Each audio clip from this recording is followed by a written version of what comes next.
You are in the process of translating an old relic's inscriptions, when all of a sudden, a god storms through your door, grabbing the relic. Would you please stop reading my diary?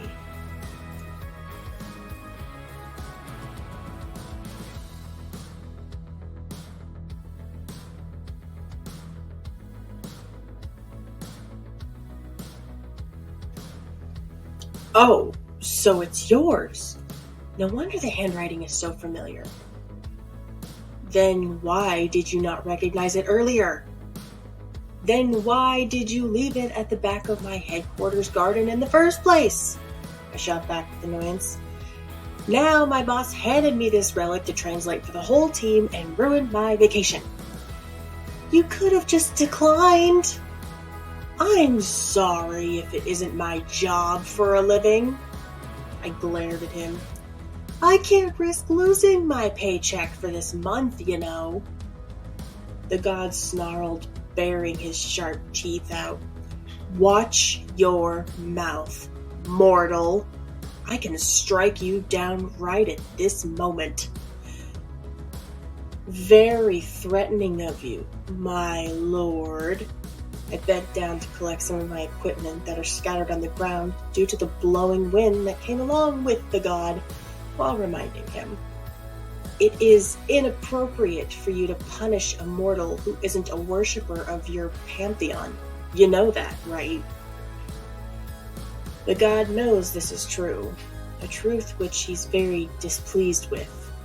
But he had no right to violate this ancient universal rule, even if his position is a deity. Don't act like you're not at fault. It's none of your business to peek in someone else's personal writings. He speaks up, holding the stone tablet closer to himself as if I'm going to yank it away in the next second.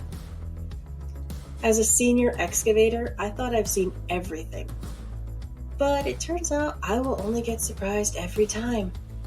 This god, this loudmouth with his head as big as the sun, is the definition of a narcissist, always making a grand entrance whenever he descended to Earth with all the flashy lightning.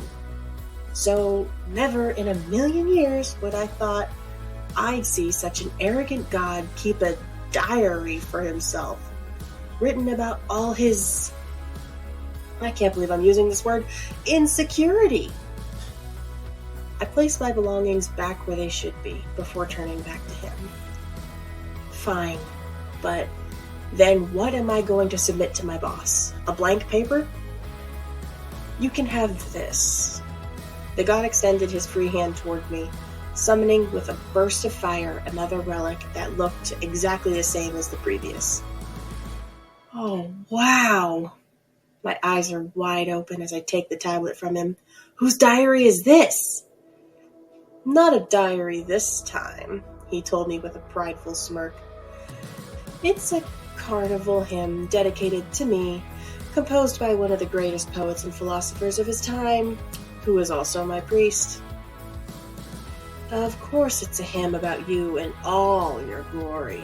I rolled my eyes. It's already past the time for your dose of ego boost, my lord.